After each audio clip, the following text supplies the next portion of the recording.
Assalamualaikum warahmatullahi wabarakatuh. Saya Hanifah Mardia dengan NIM 19045015. Di sini saya akan membahas mengenai benua Asia Tengah di mana terjadinya konflik Nagorno dan Karabakh.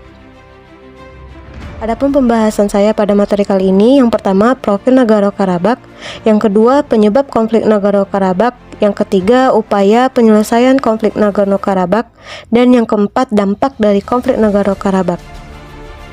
Selanjutnya saya akan membahas mengenai materi pertama, yaitu profil Nagorno-Karabakh. Nama lengkap negara ini merupakan nama lengkap Nagorno-Karabakh, nama lokalnya Artsakh, bentuk pemerintahan republik, kepala negara presiden yang dipimpin oleh Arayik Harutyunyan, kepala pemerintahan perdana menteri yang dipimpin oleh Grigori Martirosyan, ibu kota Stepanakert. Luas wilayah 4.400 km persegi, jumlah penduduk 146.573 jiwa, agama mayoritas Islam, bahasa resmi Rusia dan Armenia, mata uang dram Armenia, lagu kebangsaan Republik Artsakh, lokasi Asia Tengah. Nagorno-Karabakh merupakan sebuah wilayah kecil yang terletak di kawasan selatan Kaukasus. Nagorno dan Karabakh merupakan wilayah strategis karena menjadi jalur darat yang menghubungkan kawasan Timur Tengah dengan Asia Tengah dan Eropa Timur. Wilayah Nagorno-Karabakh secara geografis terletak di wilayah Azerbaijan, tetapi komposisi penduduknya didominasi oleh etnis Armenia. Sejak abad ke-19, wilayah tersebut menjadi bagian dari Rusia ketika terjadi Revolusi Merah oleh kaum komunis Rusia pada tahun 1917. Wilayah Kaukasus termasuk Nagorno-Karabakh sempat melepaskan diri untuk membentuk negara baru bernama Federasi Transkaukasian. Berikut ini adalah merupakan peta Nagorno-Karabakh di mana wilayah tersebut terletak di tengah antara Armenia dan Azerbaijan. Selanjutnya, penyebab konflik Nagorno-Karabakh. Asal-usul konflik di Nagorno-Karabakh terjadi pada abad ke-19, ketika Armenia dan Azerbaijan sama-sama mempertahankan kawasan ini. Wilayah didominasi oleh 90% oleh penduduk Armenia yang dipimpin oleh Soviet Azerbaijan sebagai bagian dari kebijakan Joseph Stalin pada tahun 1923. Meskipun rezim Soviet otoriter, Karabakh Armenia secara berkala merebutkan status eksklusif dalam perjalanan dari 70 tahun pemerintahan Soviet dan dimohonkan agar transfer ke dalam wilayah Republik Sosialis Soviet Armenia pada tahun 1945 hingga 1987. Tetapi semua upaya ini ditolak oleh Uni Soviet. Uni Soviet akhirnya memutuskan untuk menjadikan Nagorno-Karabakh sebagai wilayah dari Azerbaijan dengan status otonomi khusus pada tahun 1923. Pasca kebijakan Uni Soviet tersebut, kondisi wilayah Kaukasus bisa dibilang stabil dan sengketa soal Nagorno-Karabakh nyaris tidak pernah muncul ke permukaan lagi. Namun, situasinya mulai berubah sejak Mikhail Gorbachev naik menjadi Presiden Uni Soviet pada tahun 1985.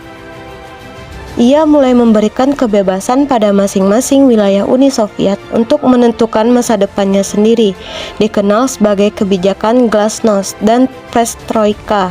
Kebijakan Gorbachev tersebut pada akhirnya memunculkan kembali masalah sengketa Nagorno-Karabakh di mana saat itu Nagorno-Karabakh menjadi bagian dari wilayah Armenia yang ditentang oleh Azerbaijan selaku pemilik resmi wilayah Nagorno-Karabakh saat itu. Ketegangan semakin parah ketika Uni Soviet resmi bubar pada tahun 1991. Armenia yang sebelumnya daerah otonom pun mendeklarasikan kemerdekaan. Perang antara Armenia dan Azerbaijan pun pecah dan menewaskan lebih dari 3.000 jiwa. Ratusan ribu orang terpaksa mengungsi. Pada tahun 1993, Armenia menguasai wilayah Nagorno-Karabakh dan menduduki 20% daerah yang dikelilingi Azerbaijan. Pada tahun 1994, Rusia menengahi gencatan senjata yang berlaku hingga 27 September lalu. Walaupun sudah ada perjanjian gencatan senjata, tidak berarti ketegangan berhenti. Tidak lama setelah unjuk rasa pemilihan umum Armenia 4 Maret pada tahun 2018, terjadi baku tembak antara orang Armenia dan pasukan Azerbaijan. Militer Armenia menuduh Azerbaijan mencoba memanfaatkan kerusuhan yang terjadi di negara itu. Sementara Azerbaijan menuduh pemerintah Armenia berusaha mengalihkan perhatian masyarakat dari kerusuhan di dalam negeri dengan urusan di perbatasan. Selain Sekjen dan DKPBB, Kepala Kebijakan Luar Negeri Uni Eropa, Josep Borrell, juga mengatakan keprihatinannya atas laporan pelanggaran gencatan senjata antara Armenia dan Azerbaijan di wilayah Nagorno-Karabakh. UUI yang beranggotakan 27 negara mendesak kedua negara untuk memastikan penghormatan penuh atas kesepakatan di lapangan dan mendorong kedua negara untuk mau terlibat dalam negosiasi OSCE Minsk Group. Selanjutnya, upaya penyelesaian konflik Nagorno-Karabakh. Yang pertama, ada seruan internasional untuk mencari solusi damai atas konflik ini telah disampaikan oleh PBB dan masyarakat internasional. Sekjen PBB Antonio Guterres menyatakan keprihatinannya atas konflik ini dan telah berbicara dengan para pemimpin kedua negara untuk segera memberhentikan konflik. Dewan Keamanan atau DK PBB juga telah mengadakan pembicaraan darurat pada tanggal 6 Oktober 2020 untuk membahas masalah ini. Prancis, Jerman, dan Belgia sebelumnya bahkan secara resmi meminta pembicaraan itu masuk ke dalam agenda pertemuan DKPBB. Menyuruhkan solusi politik untuk konflik antara kedua negara, OKI mengingatkan kembali resolusi dan keputusan yang dikeluarkan OKI dan DKK PBB. Karena konflik diawali dengan agresi militer Armenia ini telah melanggar gencatan senjata dan organisasi kerjasama Islam, juga mengutuk agresi Armenia terhadap Azerbaijan dan menyebabkan korban sipil.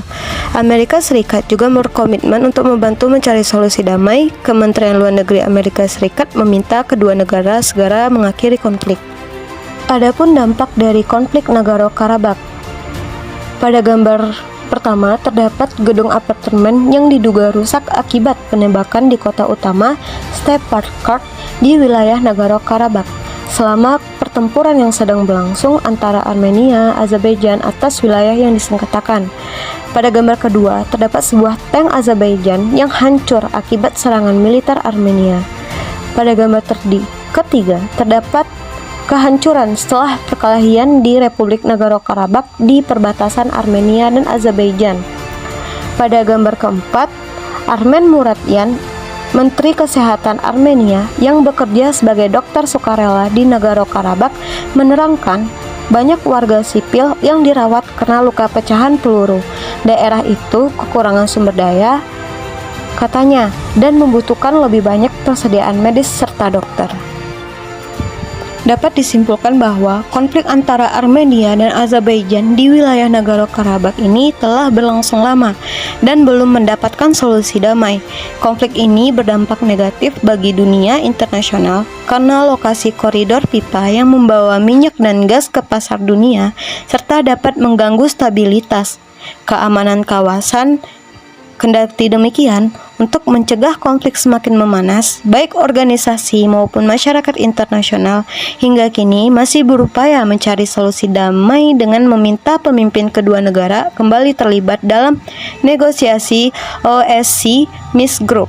Sebagian anggota tidak tetap DKPBB periode 2019-2020 dan anggota OKI Indonesia diharapkan dapat mengambil peran dalam mencari solusi damai atas konflik ini. Sekian materi saya mengenai konflik antara Armenia dan Azerbaijan pada wilayah Nagorno-Karabakh. Wassalamualaikum warahmatullahi wabarakatuh.